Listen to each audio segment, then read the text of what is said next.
Hello, you curious, playful, lovable, and critically thinking human beings. Welcome to the Nicole Murphy podcast. Today you're going to be listening to or watching an interview I did with Tammy Peterson.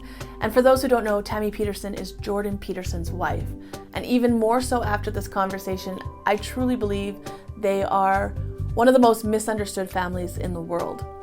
Tammy and I talk about that, and we also talk about how she was diagnosed with terminal cancer, which catalyzed a spiritual awakening she did not expect. We talk a lot about God. We dive into some things on feminism, and she shares some really vulnerable, intimate stories from childhood and with her family. So please be sure to subscribe, like, follow, whatever platform you're listening on. Please support these conversations, and I trust you will enjoy hearing the story that Tammy Peterson has to share. I went for a walk in Croatia with my sister, May 2017, I think it was. And on the way back, I must have caught something on the airplane, because when I got back, about 2 weeks later, I had a fever, and then my digestion was really upset, and my digestion never got better. And I was like, So eventually I went to the doctor, and he said, maybe you have a parasite. And I thought, well, why didn't I think of that? Of course, that sounds maybe like it. So he checked me out. He had me do a colonoscopy and, whatever other tests, and he couldn't find a parasite. So then he said, oh, well, let's do an ultrasound and look, or a CT scan or something. And so then he looked, and they saw a shadow on my kidney. But it was because I had an intestinal trouble. So it wasn't because I had any symptoms from my kidney, none. In the past, I had a kidney infection once. I've always had kind of trouble with my bladder. And I think it had to do with things that I was eating that was causing inflammation in my body. So then, and then I had my second child, and the delivery was, the cord was wrapped around his neck, and I really had to get him out quickly. And so I pushed really, really hard. So then after that, I had even more trouble with my bladder. And so I had surgery, but the surgery caused the bladder not to completely void completely. So then I got infections in my blood. It's like ongoing stuff, right? Ongoing stuff. And that led to a kidney infection eventually. But that was quite a few years before. But I thought, okay, there's a shadow on my kidney. I've had bladder troubles a long time, and I had a kidney infection. Maybe, this. So we went on tour, and I came back from somewhere like England or someplace for a biopsy. And they found that they thought I had kidney cancer, but a kidney cancer that is treatable. So, and something that doesn't kill people. It grows a millimeter a year. So it's just something that some people get, and you can have surgery or not. And so they said not to worry about it. And so I didn't. So I went on the rest of the tour until, like, that was in May. And so this was the next March. So it was next March that I had surgery, and they did the surgery, and I recovered over 6 weeks, walking all the time and getting stronger and healthier as I thought. And then we went to the doctor, and we had a post-op kind of appointment with him, and his hands were shaking when he came into the room, and he was handing me papers to sign. And he said, actually, we biopsied what we took out, and what you have is called a Bellini tumor, and it kills people so quickly that we never even see this, because people are usually dead by the time we find out that that's what they had, because it just goes all through your body, and it's now gone into one of your lymph glands. And so although we took out a third of your kidney, we have to go back in and take out your entire kidney and all the lymph on that side. And you might have maybe 10 months to live. That's as much as we're giving you. And so I thought, okay, Jordan and I were there. We were kind of in shock, I think, about what we heard, because I had one symptom. I'd had flank pain, which is a symptom of this Bellini tumor. And so I think I may have mentioned that to the surgeon, and then they may have looked more at my results and found what was there, and then saw that it was because of my symptom, my one symptom, that they would take that seriously. And so then they told me, and I thought, well, my aunt died young. She had lung cancer, died in her 60s. That's my mom's sister. Uh, I had a number of relatives. Actually, all my mom and all her siblings died by the time they were 72. So they all had different kinds of chronic diseases. And so I thought, okay, maybe I'm one of them, And so I just thought, okay, that's the way my life's going to go. And so I went home, and my son lives at the end of the street with his wife. And I thought, well, I better go tell my son. And I walked up to him and I looked in his eyes. And when I looked in his eyes, I thought, you know what? This isn't up to me. And it's not up to the doctors. It's only up to God. And I hadn't had that in my head previously.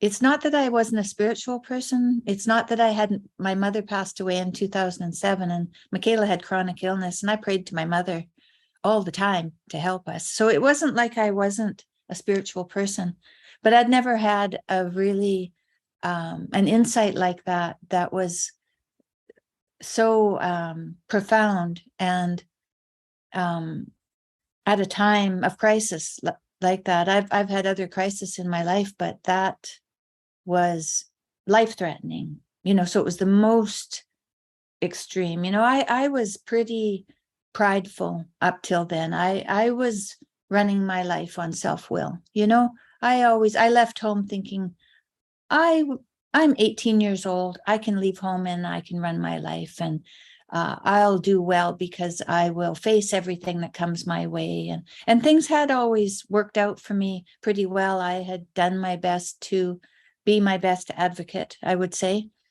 But I had never really thought of God being the one who was giving me all my chances and making things work in my life and giving me all my challenges. I'd never really thought of that before. I thought that I was in control, which is now I see a prideful way of life, and something that I didn't see at all. And so I can understand that pride is really one of the worst sins you can have, because it is a psychological sin. It's not a physical sin so much.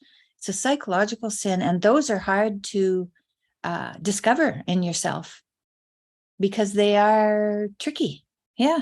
Like Yeah, that is Satan is. interesting. I would love if you would explain a little bit more what it was like beforehand and then in that moment, because even you saying this, where do people have control? Where do they need to step up? Right? Because Yeah. Right. Well, what I have learned is Carl Jung said that we need to do the next right thing. Like anybody can climb out of any pit if they are really paying attention and they're in the right place and they do the next right thing. They can usually climb out of whatever trouble they're in. And that's not the way I was running things. I wasn't just doing the next right thing. I was also looking at how things were going for me and how things were going for all the people around me, and thinking that I had more input in their lives and I could make changes in their lives. I could help them make changes in their lives. So I was thinking that this was something that was coming from a place of care and respect, that I wanted the best for other people, and that I had something to offer in that. And often that got me in trouble, right? So you'd think I would have figured that out, because it got me in trouble. My sisters and I'd go home to visit them, and I would have answers to their troubles, and they didn't want to hear my answers. And so I was always getting in trouble. One time, years ago, I went home, and my mom was just been diagnosed with dementia. So it was very stressful. And my older sister was we were having a lot of like not getting along. And I just said, I don't know why every time I come home, I'm in trouble. I don't understand why it is. And so Jordan was there with me, and he said, how about if you don't say anything anymore, if you just listen and see what happens?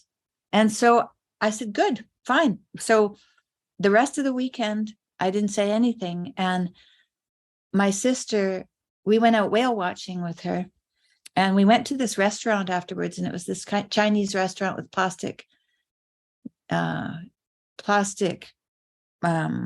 menus. And I just felt kind of uncomfortable in this restaurant, but I didn't know why. We sat down, and she started telling me the same thing she'd told me previously, which was that I had never done anything on my own, that my mom and dad had done everything for me, that I had always had everything handed to me. And it was funny because I left home when I was 18. They gave me a suitcase when I left high school, and I moved 3,000 miles away and got student loans and worked and went to university. But my sister was 7 years older than me, and so she left home when I was like 10 or 9 or something, right? So but I had never given her a chance to talk. So here she was telling me all of this stuff that was in her head, and it was like, wow, I don't know who you're talking about, but it's not me. And then at the end of that, because I said nothing, she said, you know what, Tam, you're a really good mother. And I thought, wow. I said, thank you, Barb. And so it was funny that I had to give her the chance to say that everything she had wanted to say, that she had stored up over the years about who I might be, seeing me going off on adventures and maybe being jealous about it, but not also saying anything to me. So she had this narrative in her head. I finally let her just say the whole narrative without objecting. And by the time she'd said it all, I think she realized that it was, well, either it was inaccurate or there was nothing else to say. It was just this narrative she had in there that she needed to say. And then she looked at me more clearly and said, oh, you're a really good mother. And I thought, wow, that's wonderful. And that is what I eventually learned, was to listen. And that listening, that you don't know anything without listening. Listening is 90% of it. The next right thing is the other 10%, to take a step in the right direction. But 90% of it is being present, and listening and watching to see what's there and who's there, and if there's anything that you can do to be of assistance if it comes about. But my idea was always, oh, I can think this. I can think up what to do. I know what to do. From my experience, I can offer that to someone else, and then they can learn from it. And that just never went very well. It just always fell flat on the floor. It wasn't inspiring to anyone, and I didn't know why. So I didn't realize that I was wanting to help for myself more than for other people, but I didn't recognize it. No, and that's interesting you bring this up, because I've really been struggling, especially with what's going on in the world right now. Where do we speak truth versus where do we listen? Because people don't necessarily want to hear. Yeah. I know. And what is it? Don't throw pearls before swine. So, right, don't speak when nobody's listening. And I think that maybe that's what's going on, is that there's people shouting, and then there's also people against what they're shouting. But maybe if we could just let them shout, then they would shout everything they had to say. And when they're done shouting, then we can be there. And that's hard to do, because it's hard to listen. Some of the things my sister said to me were hurtful things, right? She was telling me that I was I don't know, a grifter or something. I was taking all the time, and not giving, and maybe in a way that was true, that I was taking and not giving, but you don't know that that might be a possibility until you listen without taking it personally, right? I was listening, but I knew it wasn't about me. She was saying whatever she had to see. So that was very helpful. And that's what I need. That's what people need to do too, is even in their marriages, right? Even in our really close relationships. When someone says something to someone else that hits them wrong, it isn't exactly about the person who's received this message. That you got to wonder where that person's coming from and what is it that they're suffering from. And all you can do is listen to find out, because you don't know where they've been and what's caused what they're thinking. And so being the person who has the answers is definitely not true. I don't have the answers. God has the answers. I don't have any answers. And life's a lot easier once once I said to my son that I realized it wasn't up to me to tell him I was going to die, and that it wasn't up to the doctors either. And it's not like I didn't accept their help. I did accept, I accepted their help, and I accepted help from my sister who's a nurse, and my husband's sister who's a nurse, and my mother-in-law. They all came and took care of me over the long months that I was ailing. And I took whatever care the doctors gave me, but it wasn't, but the whole time I felt like after that moment, I was in a place of acceptance of whatever came my way. And I thought I was accepting. When the doctor said, "You're going to die," and I said, "Okay," I thought that was acceptance. But I was accepting the doctor's diagnosis. I was accepting that diagnosis. I wasn't accepting God's will. That's a much deeper acceptance. So I was accepting on a kind of a superficial level in my life. Accepting, right? I was accepting the people that I live with on the street, accepting that they're sometimes angry, sometimes not. Friends who I disagree with or not, I can accept that and everything. But it was a kind of a superficial acceptance. This acceptance was, it was my life. It was my life, and I could tell that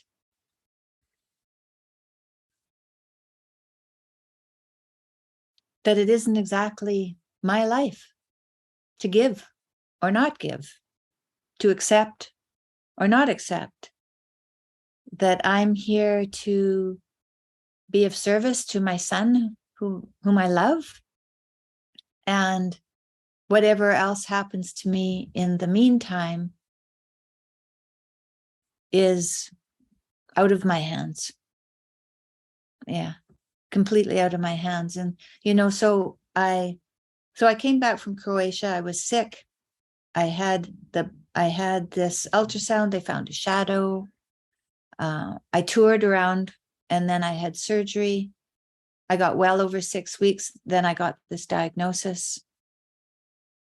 Then I had this change of heart, because I realized that there was something much, much bigger than me.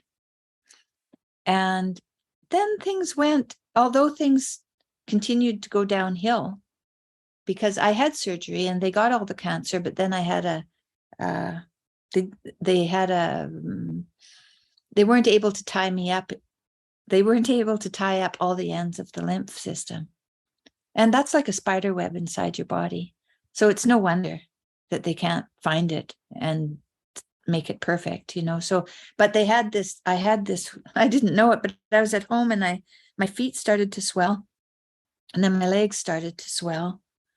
And I called the hospital, and they said, "Well, you've had radical surgery, and so there's going to be some swelling." And I'm like, "Okay, there's going to be some swelling." And my sister was there, and she's a palliative care nurse, and she's like, "I don't know, this doesn't look so good to me." So I went to my doctor's appointment, which was the next week, and he sent me to emergency.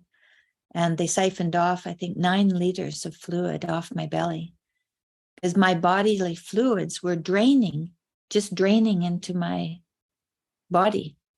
So all the fluids that are in your abdomen that are your life, we have kind of a, we have our skeleton and we have the organs and everything, but there's not just the blood and the lymph. There's also, I've seen it now because it's been on the outside of me. There's just this, it looks kind of like pee. It's just yellow. And it's just there as something to hold everything, I guess, right? Just something to hold everything and keep everything without getting stuck to one another, right? There has to be fluid and stuff in the body. So there it is. So I had a shunt put in my abdomen and I had a bag. So then I hung out with a bag and an IV for months and months, and they couldn't find the hole. They just couldn't find it. And while I was in the hospital, this lady came to visit me. She just came on tour with us, actually. We went to Helsinki and Jerusalem and Athens, and she came with us, and it was really wonderful. She's a Catholic woman, and she's very spiritual. So it was just, great to have her along. But she came to the hospital. I didn't know her well, but I knew her a little. And she brought a rosary, and she asked me if I wanted to pray the rosary. And I said yes. I'd never prayed the rosary before. I didn't know how. I was raised a Protestant, and I left the Protestant faith when I was 13 and started doing yoga. My aunt, my feminist aunt, taught me yoga, and I loved yoga, and I did it practically every day until I was ill when I was 60. So I did yoga all the time. But I left the church. When I was 13. I was in the Protestant faith, and I went to Sunday school when I was a little kid, and then, went to services on Sundays, but never really had any deep learning from the church because I left it when I was still really a child. And so I didn't really have a good understanding of what I might find there. And since then, learning the rosary, I was praying the rosary every day. She came for 5 weeks every day at 10 in the morning for 2 hours and spent time with me as I told her my life story, my memories of my mother, and all my life, and she listened. And then I would go back up and into my room, and I was so cold. I went down to 90 pounds. Like I just wasn't thriving, usually I weigh 120 pounds. So I was really little. I was looking at pictures yesterday, like my bum was gone, my breasts were gone, my shoulder blades stuck out on my back, my cheeks were gone. Like I thought, oh, this is what it looks like to starve, But I didn't realize how much I was starving. And the doctors, they didn't know what to do. And they said, well, try not eating any fat in your body, because the lymph system takes fat out of your body, and you need your lymph to rest. And maybe that little place that's leaking will heal up. So I was eating like soup based with, I made a base out of tomato juice and then put vegetables in it and some skinless chicken or something. And that's what I was eating. And I hadn't eaten a vegetable in a long time because I was only eating meat before that. But of course, now I could have no fat. So I had to be very careful about what meat I ate. So I was eating that. I thought it tasted good. Everybody else said it was awful. I thought it was okay. But I wasn't getting any nutrition because it was still, a nurse came every day and drained a liter of fluid off my, out of this bag. So I was just eating and the fluids were just draining. And Jordan went away for the weekend. He had to go give a talk somewhere, and my son and his wife were there with me, and I was getting weaker and weaker and weaker. And they were taking my blood pressure, and they couldn't even get my blood pressure. So they went and they bought another blood pressure cuff and took my blood pressure again and couldn't get my blood pressure. And I went to the doctor. That would have been on Tuesday. And the surgeon, he ended up seeing me every week. He was very good. He followed up with me amazingly, right? So I went there, and my electrolytes were now out of whack. And they said, you're going to have a heart attack. Your electrolytes are so out of whack. We got to put you in the hospital right away. So I went back into the hospital, and they put me in an ICU and organized my electrolytes, filled me full of fluid. And I was in a room with people who looked really sick. So I realized I was probably really sick. But I was because I had no nutrition, my brain wasn't working that well anymore, right? Because I just didn't have enough fluid in my system, that my brain wasn't getting the nutrition that it needed. So I was really fuzzy-minded, I think, although I didn't recognize how fuzzy-minded I was until they filled me full of fluid. And then a few days later, they put a diet into my heart. So they just put my food right into my heart so that this part of my system could completely rest. And about 3 days later, then I woke up and I thought, oh, I'm back. Like, what's going on? I had been just I'd been conscious, but not really lucid. And I didn't recognize that I was, I kind of felt like I was there, but I wasn't. It's very strange to slowly lose the ability to think and walk and everything. I guess it was a little bit like I was starving to death, but yeah, maybe that's what starving to death is like, or I don't know. I don't know. All I know is that my electrolytes became unbalanced, and that meant that when your potassium is out of whack, then your heart isn't getting the right, and then it can't do the pumping that it's supposed to do. So that's why you're at risk for a heart attack. But I didn't have a heart attack. No, so just to clarify, so this was after the cancer diagnosis, the surgery worked, but then they couldn't find what was going on, and you were just wasting away. And then you end up in ICU. Yeah. They feed you essentially, like they get your electrolytes back. And then all of a sudden you realize, it's so interesting. I know what that's like when you're in a certain kind of pain, but it becomes normalized. And then when it's not there, you're like, oh, what? So what happens after that? Well, so I was in the hospital for about 5 weeks after I went in the last time. They put me in a room of my own. And I thought, well, that's not a good sign, because they didn't know what to do with me, with a view, like a room with a view. I was like, oh dear, you never want to be in a hospital room by yourself. That means that if you're in a hospital room with a bunch of people, that means you're in and out.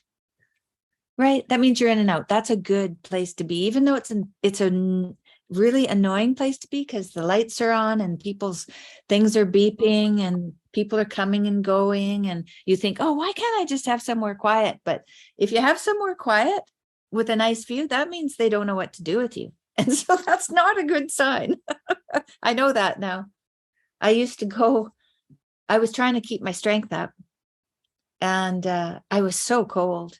I was so cold because I had no body fat. I was wearing my in-laws were so nice.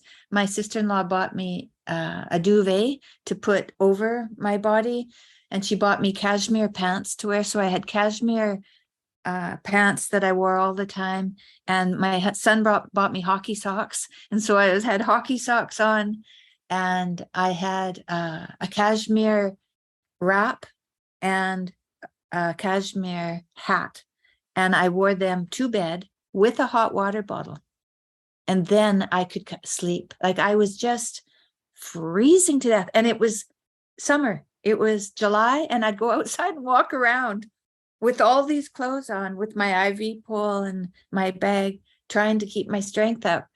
but I must look like, I don't know, death warmed over, right? Because my poor family.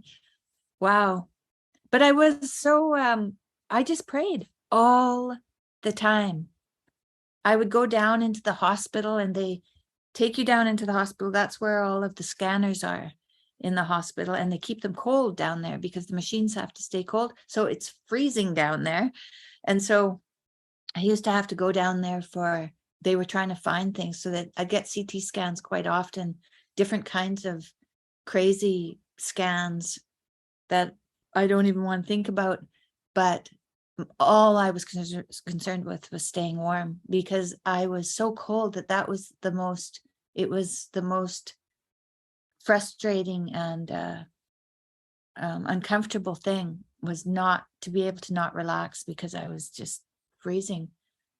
Anyway, during that time, I prayed all night when I'd be waking up.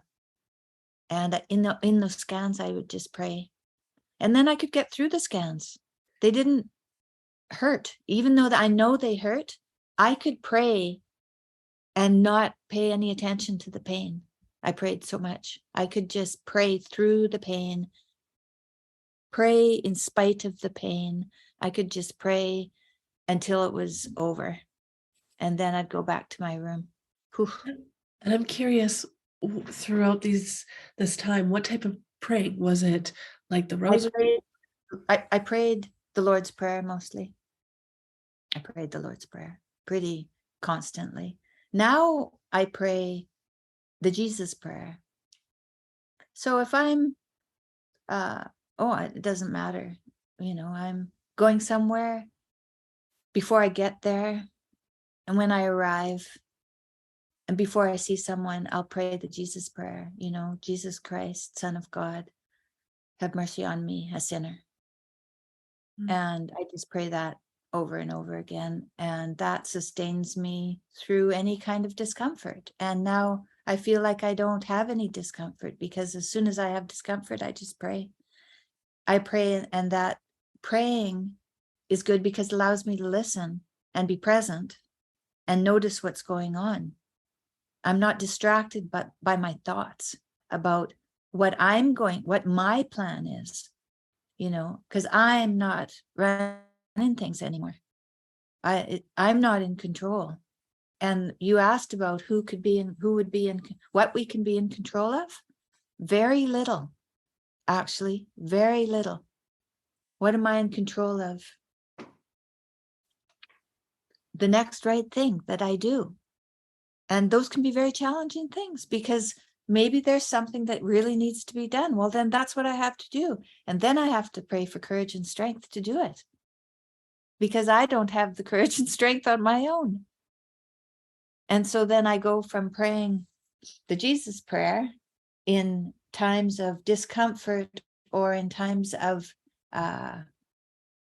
there's kind of a waiting time before something happens. I want to keep myself in a place of gratitude.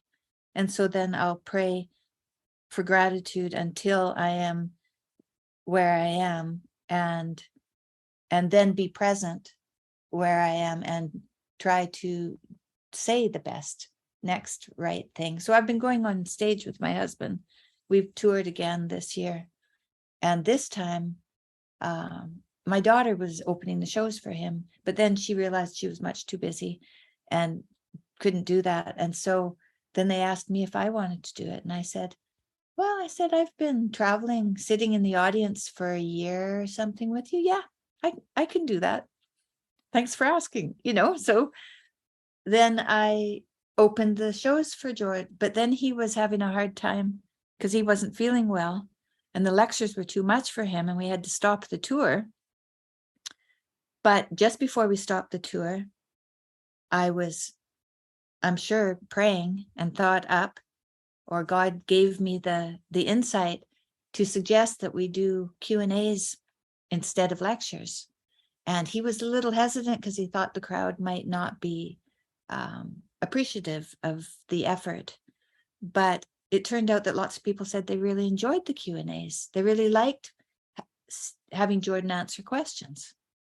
And so he thought he'd try it out. And it turned out it was much easier, even though he'll answer a question for half an hour. So it's not like it's easy. Doesn't look easy to me, but he doesn't have to prepare for 2 hours before the lecture. So it doesn't wear him out terribly. And so now I'm on stage with him the entire time. And that's very interesting, because it wasn't like we thought, let's do this. That wasn't how it happened. It was out of necessity that I suggested this. I suggested another thing too. So when we were traveling around and he was starting to get sick, and I didn't know what was going on, and neither did he. And I felt like maybe there was an answer, but I didn't know what it was, but it was intolerable. And I went home and I thought, I can't travel with him anymore. He's just in a bad place, and I don't have the capacity to be there. And so I prayed to God and I said, God, what can I do to go back on tour with him? Because as it is, I can't do it this way. And then I had a thought, get your own hotel room. I thought, oh, really? Should I get my own hotel room? I said, won't my husband be angry with me if I get my own hotel room? But I phoned one of my good friends and I asked her, she said, yeah, you should get your own hotel room. I said, oh, okay. So I phoned our tour assistant and I said, book my own hotel room. So I went back on tour and I booked my own hotel room. And at first he was a little shocked that that's what I had decided. But over time realized that it's not like we're traveling. It's like we're living on the road. And this way I have my space and he has his space. And if we want to spend time together, we can, but we're not forced to. And so it's improved our relationship. It improved our relationship and it made it manageable to tour for a long period of time. And I didn't think that up because I didn't know what to do. I just prayed and the answer came. And so the answer comes to me now. And sometimes I have to wait. When my husband was really sick and gone from me for a year or two, just right as soon as I got better, because we went down to Pennsylvania and I saw a doctor who was an interventional radiologist, and they put dye inside your body carried with poppy seed oil. I don't know how they figured that out, but they put poppy seed oil inside your lymph system and carry dye. And then they look on an MRI, and if they can see a plume of dye, then they can see but they couldn't find the hole. They couldn't find it. Just before we went to Pennsylvania, this woman who'd been praying the rosary asked me if I wanted the priest that she's associated with to come and bless me and give me a blessing. And I said, yes, I'd like that. So he came and blessed me before I left and asked me to pray on gratitude and gave me Opus Dei is a prayer. It's a prayer association in the Catholic faith for lay people to lead a life of prayer, Opus Dei. And they had this pamphlet that was for people who are sick, and it's 9 days of prayer that you pray. And so I took this pamphlet with me and I prayed. And on the second day I had surgery and they couldn't find a leak after that procedure. And so I kept praying. And by the 5th day, they were getting organized to do more invasive surgery. So the first thing they had done is just poke needles in me to find the leak. But now they're going to have to cut me open and try to find this leak in this spider web. I don't know how they were going to do this. But they said they weren't going to. They said that I wouldn't leave the hospital without a solution of some sort. They said it's possible that they would put that fluid that was leaking out in a tube and they would recycle it back to my heart, and then it would just flow back through my system. So then my system would be a closed loop again. But I don't know how that would have worked. Anyway, I guess it works if you need it. But so on the 5th day, I decided, I'm going to eat some fat, because they told me if I eat fat and the fluid that looks like urine turns milky color, then I still have a leak, because that means that the lymph is still leaking into my peritoneum cavity. So I ate some eggs, and still looked yellow to me. It didn't have any, I didn't see anything in it. So the next morning they came, and I was having breakfast, and they said, we're really going to have to get you to eat some fat. And I said, I ate some fat last night. They said, oh, so let's see the bag. So I showed them the bag, and it was clear. They said, you're better. Whatever was that little place that was leaking just stopped leaking. They said, now and then the poppy seed oil might irritate the system, and then the body will put down scar tissue or something and close the leak. But I had prayed the prayers for 5 days. This was my 5th day of prayers. So back in June, so this is August, it was August 19th.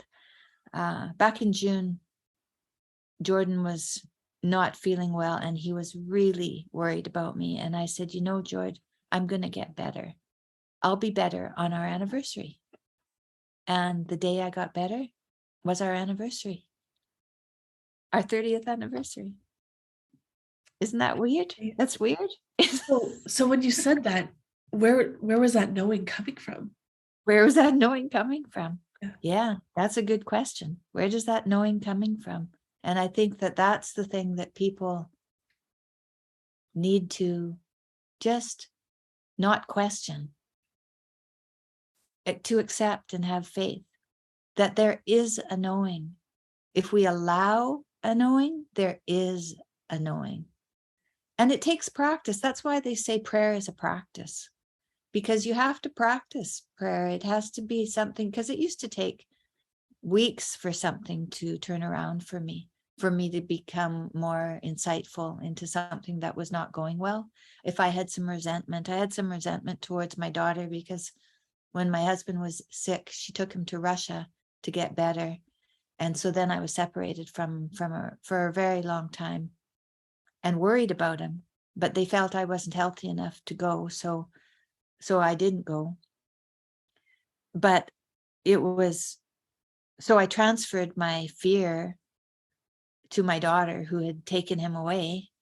And so then I had this terrible resentment that I couldn't get rid of. And so I prayed, I think, for 2 weeks during COVID to let go of the resentment. But what I ended up doing actually was I downloaded a list of personality traits, positive personality traits.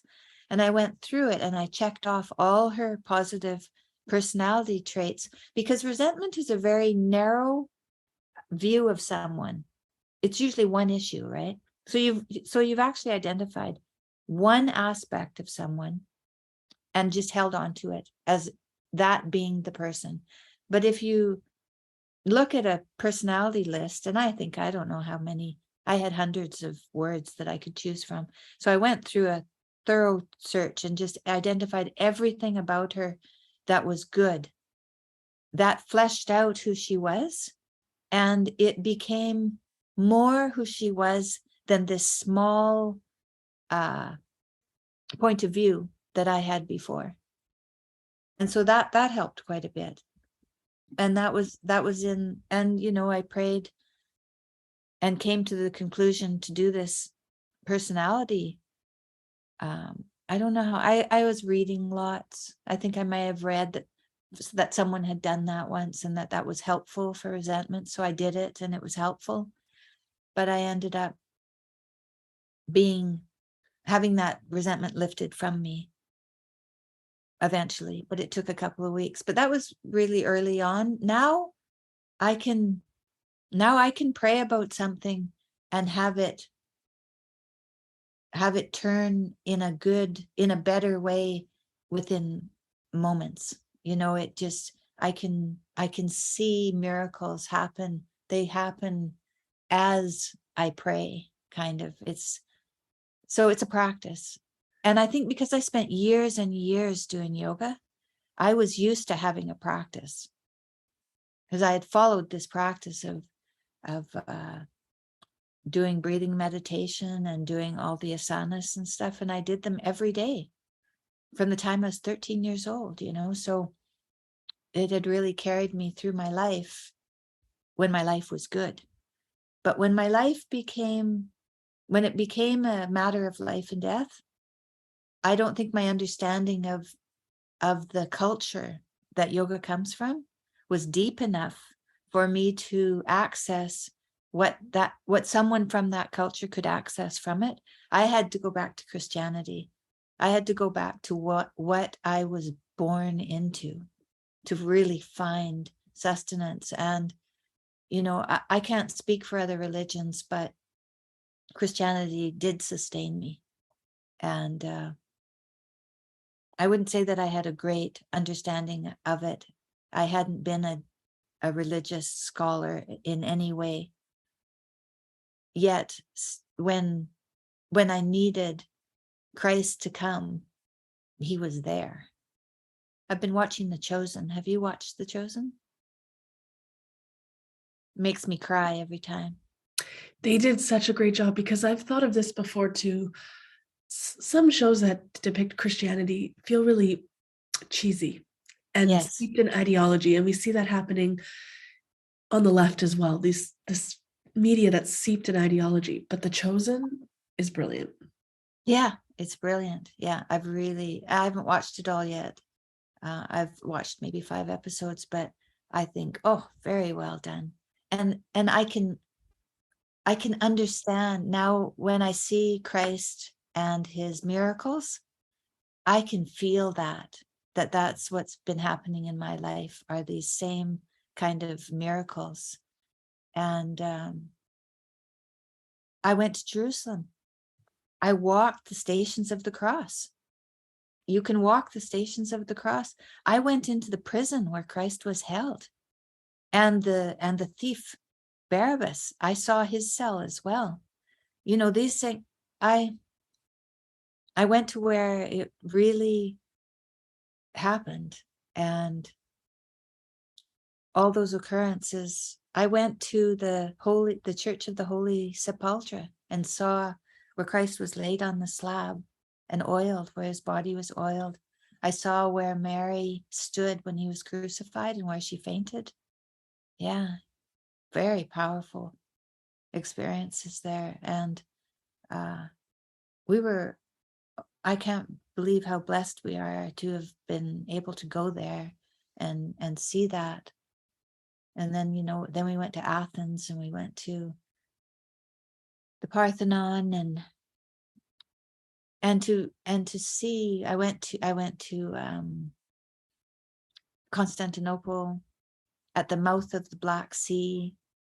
And the Romans, they made Constantinople the new Rome because it was at the mouth of the Black Sea, and that's where everything from Asia would have come through the Black Sea to come to the Mediterranean. And so that would have been a place that was really important historically. I don't know.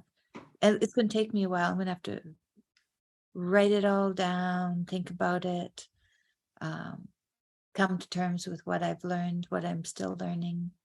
It's big learning going on. I was in Athens. We were at the Parthenon, and we'd gone up in the morning, and it's busy. There's lots of people coming and going, and we had a visitor's pass given to us, and we were waiting to be let in. And there was a woman who was kind of being the gatekeeper, but you could tell that she wasn't happy in her position of what she was doing. And we were standing at the gate, and she said, well, if you have that pass on, you're supposed to be on the inside. But there actually wasn't anywhere to pass because she was standing there. So I said, if you would move aside, we could walk through. And she kind of looked at me and was kind of shocked at what I said. And I thought about that through the few minutes that we were there, and I was standing in the sun, and there was one of the film crew was standing there. I'd never met her before. And I said to her, sometimes there's somebody you're working with and they're not happy, they're resentful and angry, and they're just not pleasant. I said, you're in the right place if you have a sense of play. If you're in a playful place, then you know that you're in the right place. I said, if you're working in a position and you're feeling resentment, you're not the right person for the job. That job is too big for you and you need less responsibility. You've taken off, as Eve did when she bit the apple and bit off more than she can chew and got us into deep trouble. That's what, if people bite off more than they can chew, which is kind of what these people are trying to do when they're trying to save the world, right? It's too big for them. It makes them crazy because it's too much responsibility. They have to dial it back and find out what they can take care of that makes them feel playful.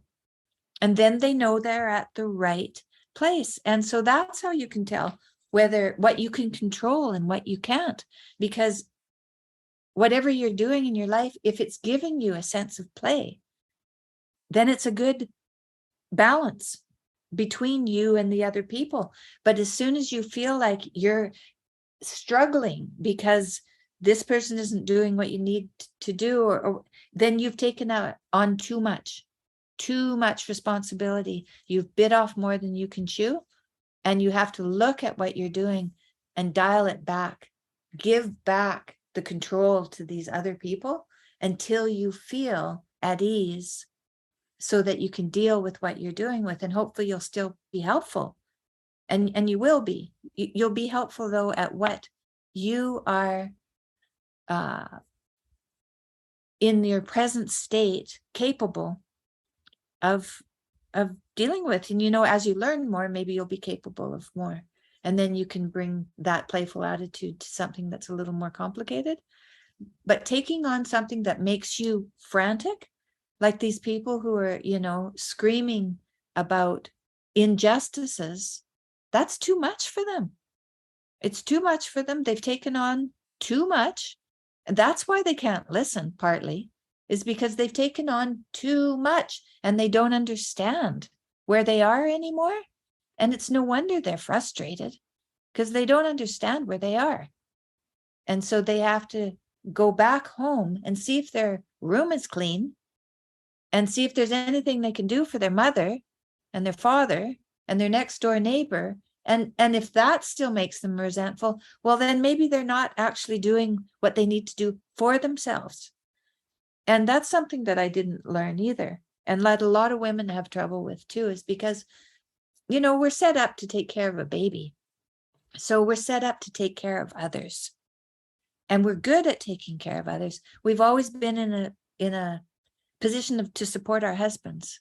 And so we've been in a supportive role through the centuries, right? Taking care of our children and our fathers and our parents. And so we're in a caretaking role. And the better our husband does, the better we do. And that has been the way of things since feminism came into existence, which I've been delving into more and more. And I don't claim that I know very much about it yet, but in the things that I've learned so far, I think what I see is that women have been told to take care of themselves and to support themselves above everything else. And we're good at supporting. So we were good at supporting ourselves. So we were good at making sure we did well. But the problem with that is if we stopped supporting our husbands in their endeavors. And the problem with that is if you're a husband, your incentive to be that person who gets up and does this difficult thing every day is because your wife and your children need you to.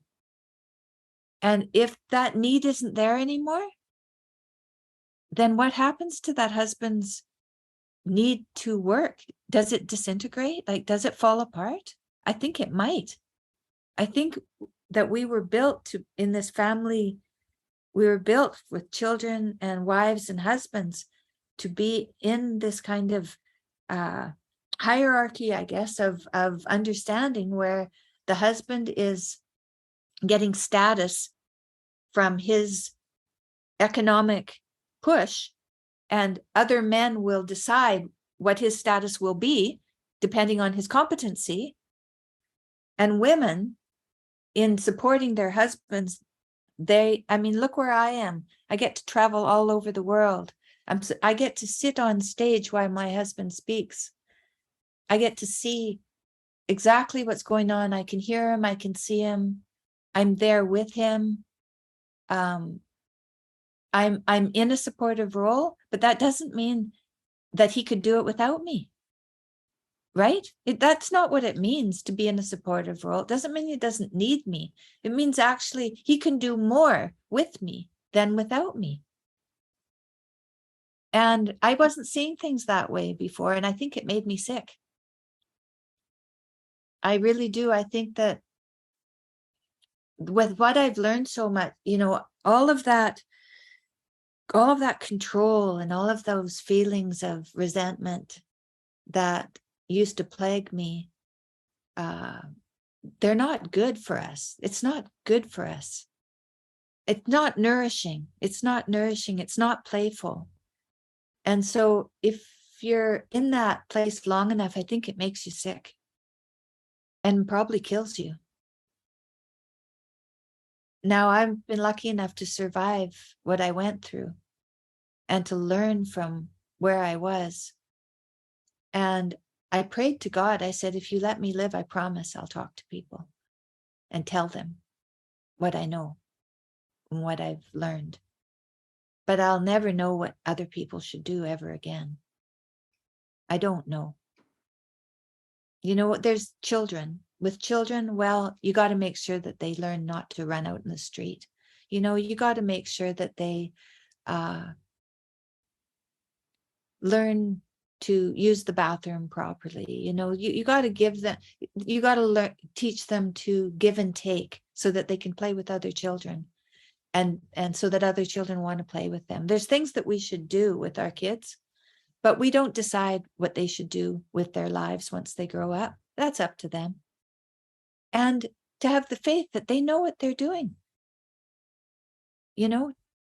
My children, they know what they're doing. And I've had to pray a lot about that as well, to not worry about my kids, to know that God has them and that they have their own higher power they have access to what I have access to.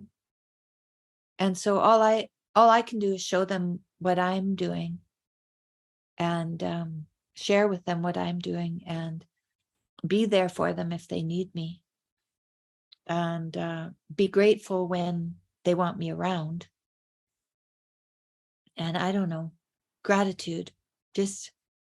I write a gratitude list every morning, 10 things every morning. I send them to a friend. I think that keeps us honest. She sends it to me, I send it to her. So that I think that's a good practice because it makes you, you have someone that is sending to you, you're sending to them. So when you don't do it, you feel like you're slacking off. And so it gives you a little bit of push to be that person. And we all need community. Like, that's what church has been for, is the community to keep you honest and to help you when you're down. And now that we don't have a church community as often anymore, and I hope that comes back again because it's necessary. That's what we need, is we need a community of friends. And it'd be nice to also have our families. We should be supportive of our families, but we can't always be friends with our families. They're complicated. Families are complicated, and our relationships are complicated. But to try to simplify our relationships with our families too, to just listen and do the next right thing is the best we can do. There isn't anything, it sounds easy, but it's the best we can do, actually. So it's interesting because when you had this spiritual awakening and went towards more of a traditional Christian faith, how did that affect friends and family? Okay, well, it made quite a difference. My husband's father was just reading the book of John, and I would say he was not doing that, any kind of that kind of reading before. My father, he's old. He's pretty old, and he didn't really know what happened to me. He was too old to know what happened to me. Yet my looking for the good now, and trying to be the best person I can be, and doing a lot of self-reflection, a lot of self-reflection every day. Then I can share with my family. So I shared with my dad the last time I saw him that I remember when Mom was in the kitchen and resentful about cooking dinner, and we'd all sit down to dinner, and my dad would come up to the table and he would have his teeth out, and he'd have his lips rolled funny and his hair all combed. He hardly had any hair, and he'd comb it all forward, and he'd put this funny face on, and he'd make us all laugh. And I said to Dad, you were bringing laughter to the table. You were bringing God to the table. I know you were bringing God to the table. And I think he was really touched that I felt that way about it. And it was good to share that with him. He's 91 years old. He's not going to be around much longer. And I was able to find something in our relationship that I could thank him for. Something specific, something that happened, something that I can see now, as even if the situation was uncomfortable, to recognize what it was in actuality was a gift. It was a gift. He was bringing a gift to the table every day, because he always brought humor. He always brought humor to the table. Sometimes he'd rap on the table with this and make everything jump on the table, because he'd rapping on the table, and that'd make us laugh. And so he was good at always bringing joy. And he would tease. He was a teasiest. He always had nicknames for everybody. He'd tease everybody. That's bringing laughter and play. And laughter and play, you have to come. What does Christ say? You have to come as little children, right? And that's what you want in your work, in your relationships. You want to see your husband, when you see them, you want to see that as a joyful, playful experience. Otherwise, you're not in the right place. And it's not because they aren't right. It's because I'm not right. All I have to do is focus on getting my head in the right place, being grateful, being forgiving, and if I can't forgive, pray to ask for the willingness to forgive. Take whatever little step we can to bring us closer to forgiveness in anything that we might be holding off from. I've talked a bit about with people who have had sexual troubles, so rape. When we're in Athens, I was going to finish telling you that story. We were in Athens and we stopped. I'd seen this lady and I was thinking about how she was resentful at the gate. And I said, to this woman, have you ever worked with somebody who was unhappy? And she said, my husband says I'm angry and that I need to see a therapist. And then I started telling her the story I'm telling you about my health, and I told her kind of my journey. Very quickly, I told her my journey, and she said, I was raped when I was 13. And I said, that's terrible. You've been given big challenges to deal with. And I said, Al-Anon is a good place for that. Because when you've had something like that happen and you go to an Al-Anon meeting, the people in the Al-Anon meeting, they've had tragedy in their lives, and then you can see that you're not the only one who's had a tragedy. You can share your story, they'll share their stories, and you learn tools. You learn tools to deal with the hurt you've had in your life. And so I told her, I said, if you can just ask God for the willingness to forgive that person. You don't have to forgive them. I know that it's too hard to forgive them, but make a start of it. it'll be good for you, because you're the one holding on to all of this. This other person doesn't even remember you. You don't even know, but you're still holding on to it. And so it's not good for you. So if you could just ask for the willingness to forgive and pray on that until you have the willingness, and then you can work on being forgiving. But that's the goal in the end, because God, Christ forgave everyone, and he was crucified, and he was in a state of forgiveness. That's where we have to be. We have to be in a state of forgiveness. You can't take revenge. It's not good for us. I think it's hard on our hearts. I think it's just hard on our kidneys. It's hard on us. Yeah, so it sounds like you're recognizing that how you became sick was through I think so. Yeah. Yeah, I do. And my husband says, "Oh, Tam, you don't want to tell people that they caused their cancer." And I don't want to tell people that they caused their cancer. That's not what I want to say. But I want to say that I think that if we can minimize our sins, if we can minimize our sins, we have a better chance of having every day go in a good way. And I don't see how that doesn't bring a state of health. I think it does, or at least it encourages a state of health.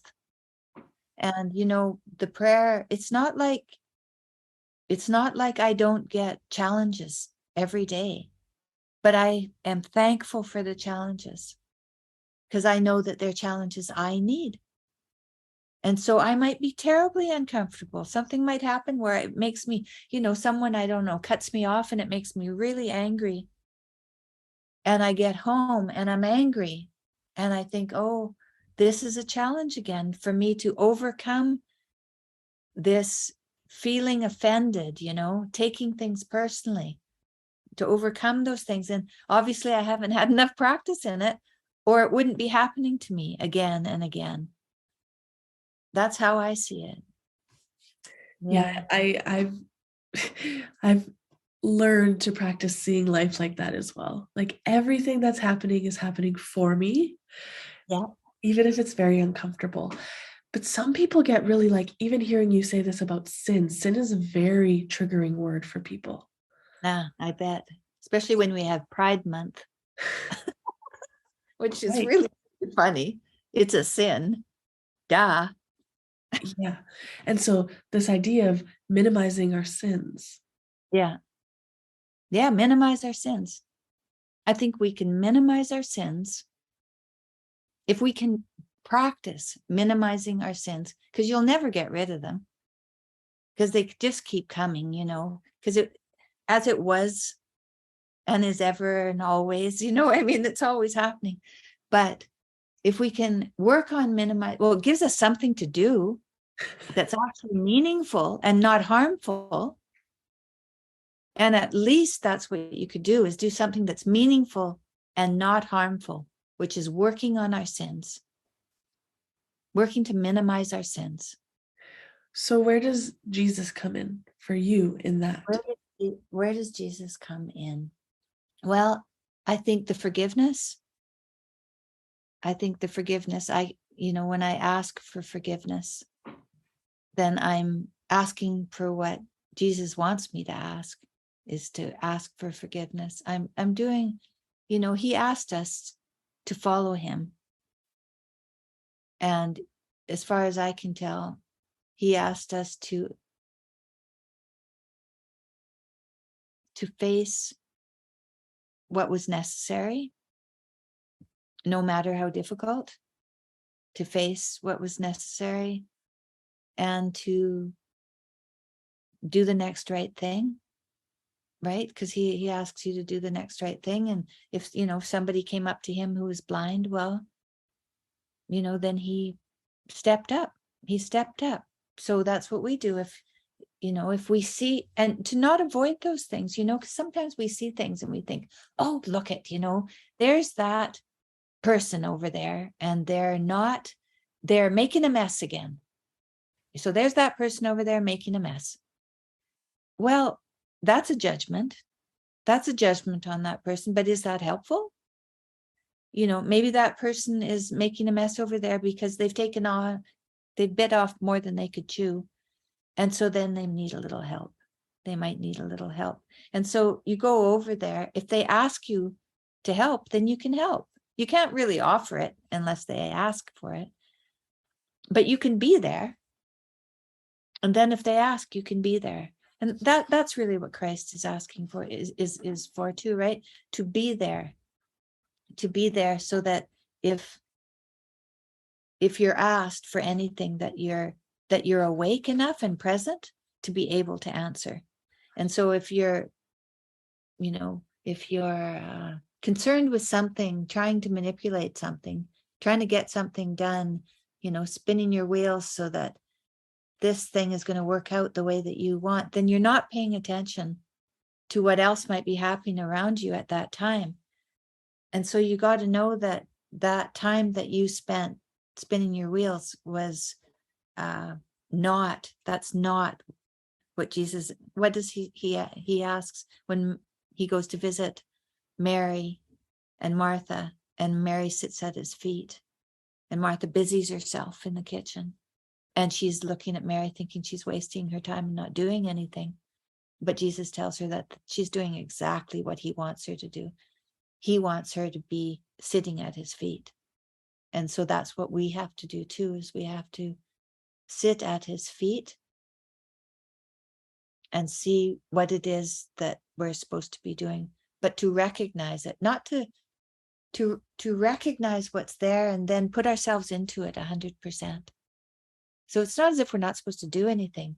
We have, the things that I'm planning to do, I'm planning to take what I learned for the last 2 years and write it down. Now I've said that publicly, but and I don't know how to do that. But I made a deal with God that I would share what I know. And so I have to share what I know or what I've learned. And I've been writing for 2 years. So I guess that's what it means, is that I have to actually finish that. Yeah. So we have to see what we're doing in our lives and then take on those responsibilities and bring them to something real, finish them. I know this is going to be potentially a hard question, but if there was only one thing you could share that you've learned over the last 2 years, what would that be? To start every day asking for God's will and end every day asking for forgiveness and recognizing what that is in the morning and at night, so that every day can be new again every day, to make sure when we're asking for forgiveness that we're truly asking for forgiveness for whatever it is and whoever it is we've offended every day. And I think that if you do that, you can deal with what happens in your life. I ask everyone this question. I think it's really powerful. What is the biggest lie you once believed? That I had control of, that I had control for sure. That what I thought needed to be done. It's tricky, because we want to do things. We have to do things that are meaningful, but we have to make sure that the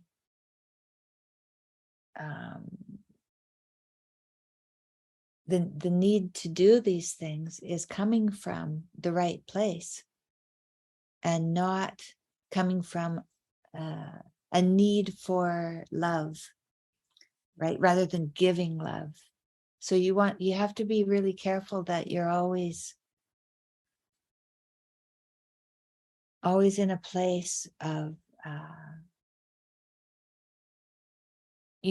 service. It could just be service, because you're going to be serving other people, but you're going to also be serving yourself, who you are tomorrow and the next day. So, and that has to be part of it, because if you're not serving yourself, that person who you're going to be in 10 years, if you're not serving that person every day, then then that person is going to suffer. And I'm sure that that's part of what's meant by serving others. I think you hit the nail on the head, though. I've talked about this before too. From love or for love is a very different motivation. Yes. Yeah. And We all get this question in like multiple times we got this question, where am I going to find the woman for me? And it's something like that. Where am I going to find the partner that I can marry? And that's not the right question. The question is, who can I become? Who can I become so that I am a person who can love and accept love? Yeah. What can I do? Who can I become? yes, Focus on that. yes, yes. Is there anything else you feel oh, you know what? I have a question for you. Okay. What are your thoughts on miraculous healing? What are my thoughts on miraculous? I'm for it. I'm for it. I can't say I understand it, but I'm for it. I think that that God has a plan for us, and that when my time is up, my time's up. But it's not up to me to decide that.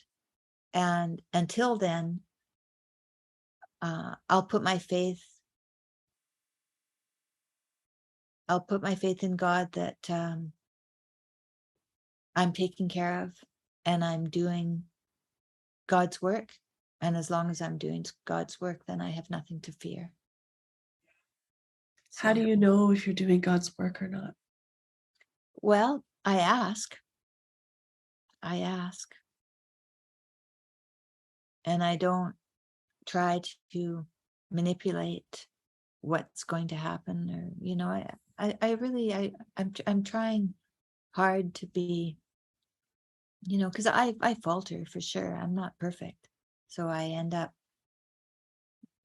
getting involved in things that would be better if I left them alone. If I didn't say something to someone that wasn't exactly kind and loving, or the right judgment, because you have to have the right judgment always. It has to be in keeping with the offense, so it has to be the right amount of judgment. It has to be at the right time so that it can be heard. So but it's necessary. And so there's a lot of pausing that goes on. So I pause quite a bit. That way I can be more certain, because I'll get signs that, oh yeah, everything's lining up. So this seems to be the direction to go, rather than forcing. Like, don't move too fast and force something to happen, because you might be missing the point. And one last question. Sure. What was your relationship with fear throughout all of your health issues?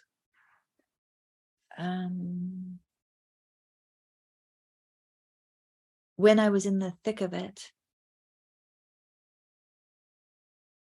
I prayed. I prayed throughout in order to deal with fear. So I didn't feel the fear as long as I was praying, because there is fear. I mean, it was scary. What I went through was really scary. And still I have, if I have to go for a blood test now, even, it makes me, it kind of unnerves me, because I had so many blood tests that this arm doesn't even work anymore. Right. So fear, but I just ask for courage and strength. It's not that I don't expect fear. I know it's there. The question is, what am I doing about it? And the thing is ask for courage and strength. Practice prayer. Do the next right thing. And if you don't feel you can do it, ask for courage and strength.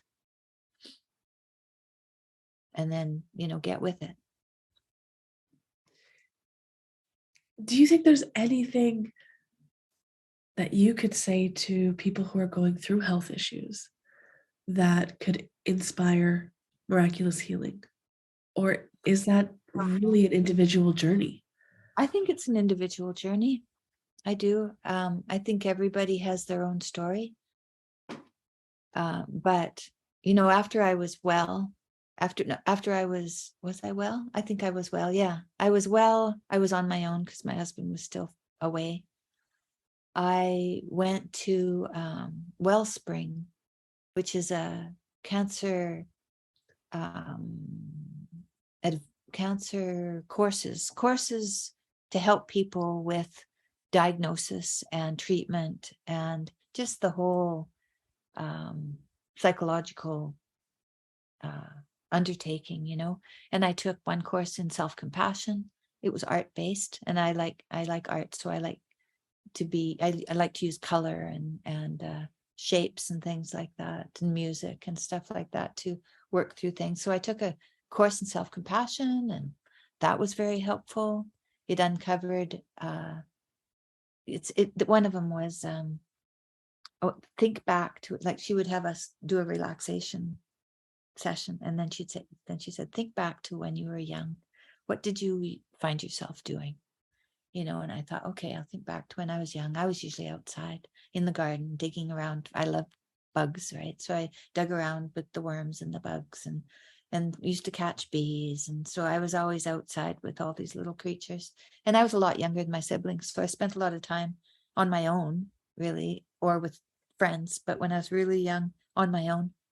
And then she said, now go to a time where something happened and you're in trouble. And I thought, okay, I can remember I was playing with, we used to have little statues of swans and ducks and ducklings and things like that, and they were made of ceramic, and I broke one, and I broke one, and I was young, I wasn't even in school yet, and I hid it. That's what I did. I hid it.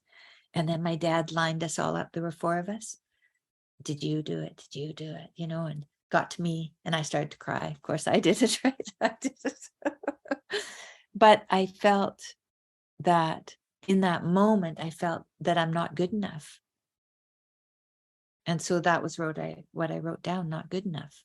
That I wasn't good enough, right? I couldn't just say I'd done something, because then I wouldn't be good enough. I had to lie about it. So then she had us take colors and draw circles around it and think and write good enough. So write good enough and then draw, paint, and there was music, and you just meditated on being good enough. And that was lovely. And so I found that those kind of courses in Wellspring were very helpful. And there were people who were going through treatment, and I was past my treatment, but they were going through treatment. Some of them had terminal diagnosis like I did, and they were coming to these courses. And I think they're very good because they help you to be in touch with yourself. And it can be so scary to be sick that you might just cut yourself off from yourself because it's too much. It's too much.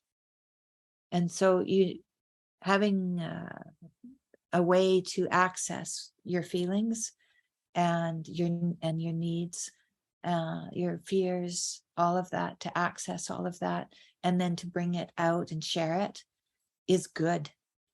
To not keep all that stuff inside. It's not good. I know someone right now who has breast cancer, and she won't talk about it. She's going to have treatment soon, but she won't talk about it.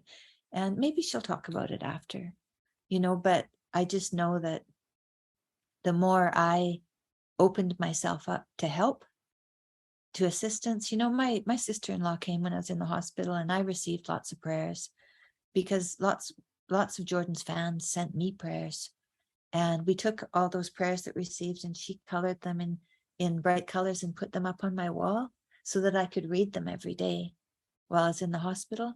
Yeah. So, doing things to bring yourself love while you're going through it is a really good thing. That's beautiful. Well, thank you so much for sharing today, Tam, your story and your faith, because again, that's a big change. Yes, it's a big change for it to be central in my life like that. Yeah. Well, and your family's wrapped in this idea as like alt-right. Yeah, I know. Isn't that funny? Well, and I remember hearing things like, I listened to other podcasts hearing about you doing yoga and massage, and I believe I heard something like you guys were really into Indigenous art. Well, we have Indigenous art.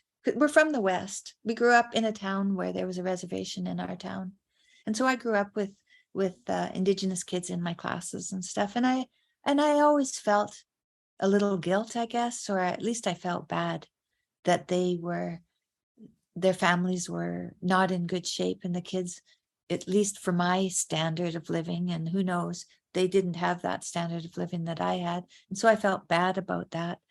But as a child, there's not really nothing I could do about it, and living in Canada, there's all this guilt about residential schools, and fair enough, because some of the schools, not all of them, but some of them were very bad, and there were some bad adults there that treated the kids gave them horrible time, so that they didn't have any idea of who they were when they came out or which direction they should go. And it was really, really good for Jordan and I to become adopted into a family. So Charles Joseph is the carver who's carved all these totem poles and stuff for us. And we are part of their family. And that means that we hear about their joys and their tragedies every day. And we're in contact with people, not with like the global idea of the people, but an actual family. And we know the family. And I think that's healed a lot of my, whatever I might have been suffering from because of the plight of the Indigenous people. It's helping that, so that we can be of service to them. Truly, though, not through government intervention, but actually through our own, we put our own time and effort into it. And that is working. It's working for his family, right? And we're grateful for that, to be a part of that. That's been, we went to a potlatch. They invited us to go to a potlatch, and we got to dance, and they put like a skirt on me, and I got to dance. And I thought, when I was a little girl, and it's funny because there's been, so I don't know if you know, but there's a woman in Canada who was just nominated to the Supreme Court, and they have uncovered that she doesn't have Indigenous blood, and she always claimed to. And she's been celebrated her whole life, on that platform. But it's funny because as a little kid, I can remember, because the kids in our town in the reservation, they were different. There were Polish people and Ukrainian people and Russian people and German people and Danish people, and there were German, English people, and there were people all over. But there were these guys, and they were in a reservation because they were sectioned off from town. I don't like these reservations. I don't know, because they make them different. And then but I always dreamed when I was little being, maybe I was an Indian princess. So I used to, dream about that. It's a childhood fantasy, and that's something about the exotic, other, and bringing that goodness into your own life, that exoticness of the stranger, but bringing that in and accepting it and making it something sacred inside me. So when we went to this potlatch and I got to dance, I remembered that as a little kid, that I thought that it would be, well, it was a kind of a dream I had, a fantasy as a kid, that I was an Indian princess. And so that was kind of cool. And I think maybe, hopefully, truthful. I hope, at least, that we're doing some good. And it seems playful. So it seems good. And he gets to carve now. He's a carver. He gets paid for doing what he does. He's teaching all of his nephews and maybe nieces too, I don't know, to carve. So the tradition is going on. And yeah, so that's good. It's very good. And yeah, I think I really think that your family is one of the most misunderstood families. And I'm sure you've heard that before. But these stories I hear, it's like you're actually on the ground connecting with people, really trying to help and serve and solve some of these problems. You're not just saying the right things. Yeah. Well, everyone we meet are kind, so kind. Jordan is stopped all the time, and everyone is so humble and kind. The only trouble we get is online. Interesting. It's not, there's something about the like Twitter. Twitter is an evil place. It's not a good place. And you can't, the communication isn't truthful. Because it's like someone yelling from one car to the next when you're having a fight on the street. People will yell in their cars, things they would never do on the street. They do the same thing online. There's a lot of really viciousness online that no one would ever say to you face to face. So it's a very strange, it's almost like an alternate reality online compared to really in person. And so I prefer to be in person. That's truthful. That seems like truthfulness. Online, there's a lot, we have a lot of thinking and a lot of restructuring to do, to hope that being online is not going to be a bad place.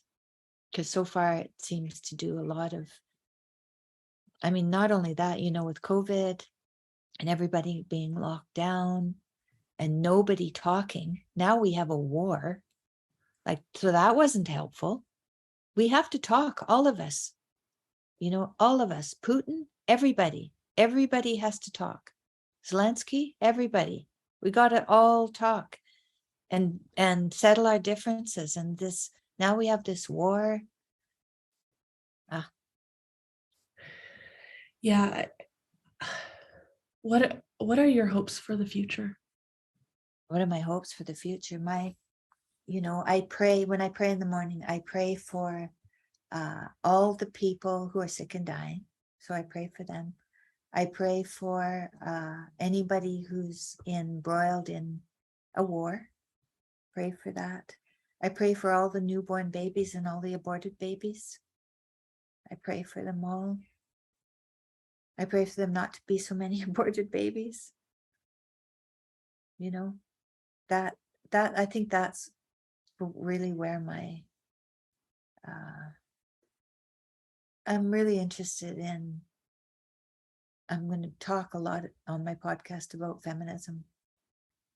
And I hope that through that I can learn more about it and help other people to learn more about it, and to realize that the narrative that has been spread, that there's another narrative, and that narrative is, the only narrative that was going to get us through this is a religious narrative. That's it. I think that's the only way forward.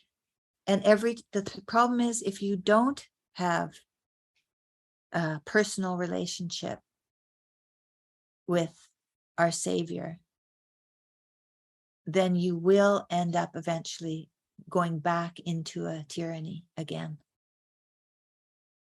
Because that's what happens when that's not your highest value. If that isn't your highest value, if God isn't your highest, if the Garden of Paradise isn't at the top of our hierarchy, if it isn't at the very top, then it's going to be scattered, and other things are going to get in control, and then we're going to have a Tower of Babel like it is now. It's going to rise up where there's people at the top making decisions and the people at the bottom are suffering. And that's what happens when your hierarchy isn't organized so that God's at the top always, and that we're somewhere below. The further below, the better. Why do you think that idea is so triggering to people? Oh, because let's see, why do I think that idea is so triggering to people? Because I know people are going to hear that and be like, what's she talking about? Yeah, I don't want to hear that. Well, you know why it is? Because when you're in the tyranny and you give it up, you don't go to paradise, you go to the desert. That's why. And they don't want to go to the desert because they don't know what's going on in the desert. So if they give up this ideology that's got a grasp of them, and it's deeply grasping, so they don't even know it's there. We don't even know it's there. That ideology, it gets inside you. You don't even know it's there. It raises its head every now and then and brings it with it defensiveness, and but yeah, that's what I think about that. Thank you so much for being open and listening to the Nicole Murphy podcast. Your exploration into different perspectives, ideas, stories, and really holding space for that is what is going to have a massive impact on the planet right now. I truly believe that. So thank you so much. If you enjoy this content, please be sure to subscribe, like, follow, whatever platform you're listening or watching on. Please support. And look out for an interview I did with Dr. Robert Malone. We dive into him being called controlled opposition. We dive into the biggest lie he once believed. It's a really intimate, vulnerable conversation that I think you will very much enjoy.